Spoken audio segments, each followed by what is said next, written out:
Hello and welcome to the very first episode of this channel.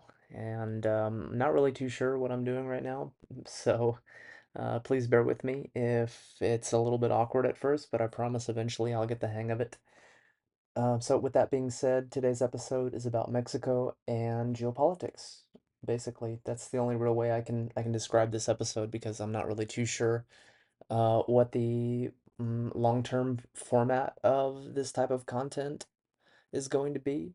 Just bear with me and we'll figure it out, okay? So, yeah, as I was saying, today's episode is about Mexico and Mexican geopolitics. Let's get started. Few countries stand to benefit from the breakdown of the global order, quite like Mexico. As globalization fragments and supply chains shift, geography once again becomes destiny. Situated directly next to the world's largest consumer market and supported by a relatively young and growing population, Mexico is uniquely positioned to take advantage of these changes.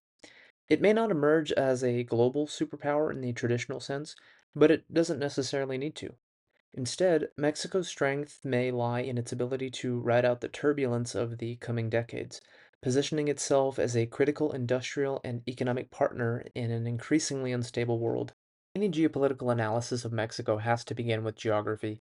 The country occupies a vast and strategically important position in North America, stretching from the deserts of the north to the tropical forests of the south. Mexico spans more than 1.9 million square kilometers and sits between two major oceans, the Pacific to the west and the Gulf of Mexico and Caribbean Sea to the east. But Mexico's geography is far more complex than its borders might suggest. Much of the country is dominated by mountain ranges. The Sierra Madre Occidental runs along the western side of the country, while the Sierra Madre Oriental stretches down the east. Between them lies the Mexican Plateau, a highland region where much of the country's population and economic activity are concentrated. This mountainous terrain has had profound consequences for Mexico's development. While the Central Plateau allowed for the rise of large urban centers like Mexico City, Guadalajara, and Monterrey, the rugged mountains and dense forests have historically made transportation and state control more difficult in many regions. Mexico's geography also divides the country into distinct regions. The industrialized north, closely tied to the United States economy, contrasts sharply with the poorer and more rural south. These regional differences continue to shape Mexico's political and economic landscape today. But perhaps the single most important geographic feature is Mexico's northern border. Stretching more than 3,000 kilometers, the border with the United States is one of the busiest economic corridors on Earth. It is this geographic reality that has helped transform Mexico into a manufacturing powerhouse integrated deeply into the North American economy. This is a demographics pyramid of South Korea, and this is a demographics pyramid of Mexico. Can you spot the difference between the two? If not, let me explain. So, in a nutshell, demography is the scientific and statistical study of human populations, specifically focusing on their size, structure, distribution, and changes over time. Before we go further, it's important to understand how to read a population pyramid. A population pyramid is simply a chart that shows the distribution of people across different age groups in a country. The vertical axis represents age, starting with the youngest generations at the bottom, moving upward to the oldest uh, generations at the top.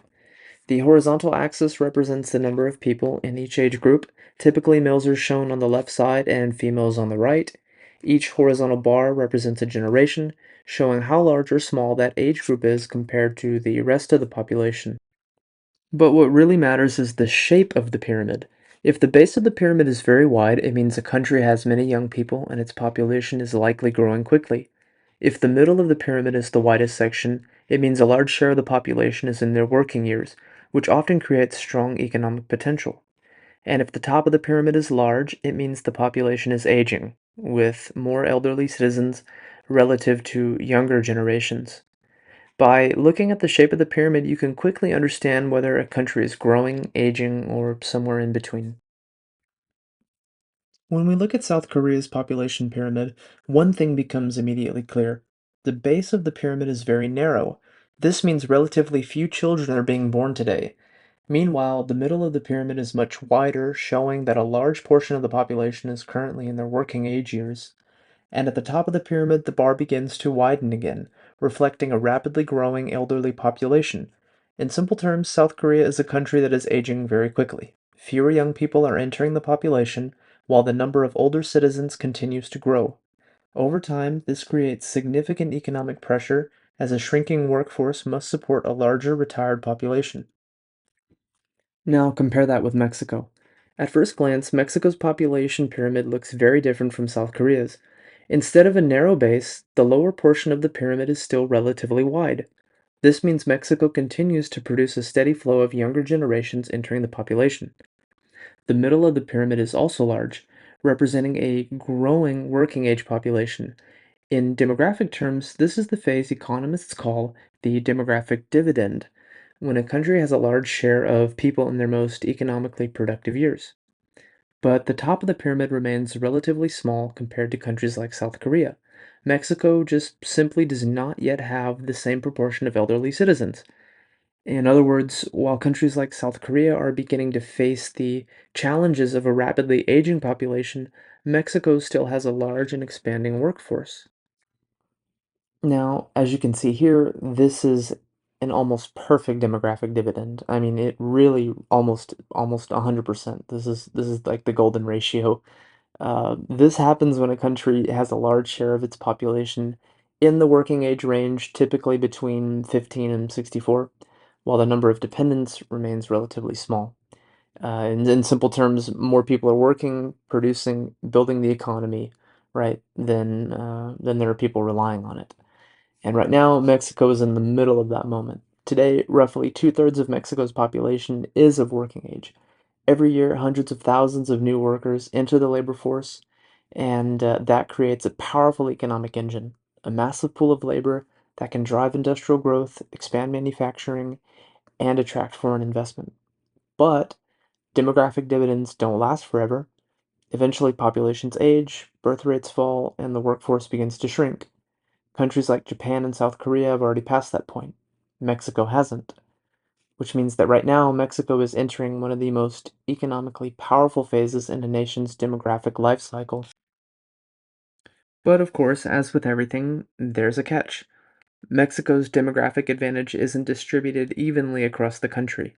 Some regions are far better positioned to take advantage of this moment of demographic perfection than others. This chart here compares the working age population and labor readiness across several Mexican states.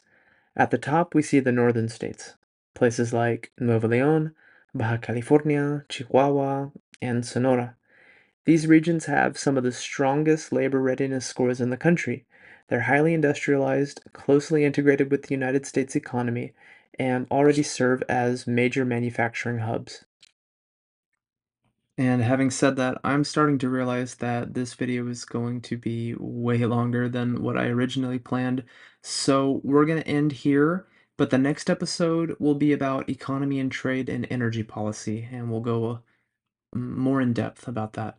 And eventually I'll make another episode about Mexican demographics, and we'll do a breakdown region by region, state by state, city by city, and yeah, because this is way too interesting. I actually had a lot of fun compiling the data for this episode and making the charts and graphs and being able to present it to you guys. So again, I apologize for the way that this video turned out. I know that it's not the best quality, the audio's probably not the best, and the editing is weird to say the least because yeah, this is my first time doing YouTube. I don't really know what I'm doing. Um, so with that in mind, uh, thank you so much for bearing with me, and I promise over time the quality of the videos will get better. Um, yeah, yeah, that's all I really have to say. So thank you for watching. Please like and subscribe, and yeah, hope you all have a wonderful rest of your day. Thank you.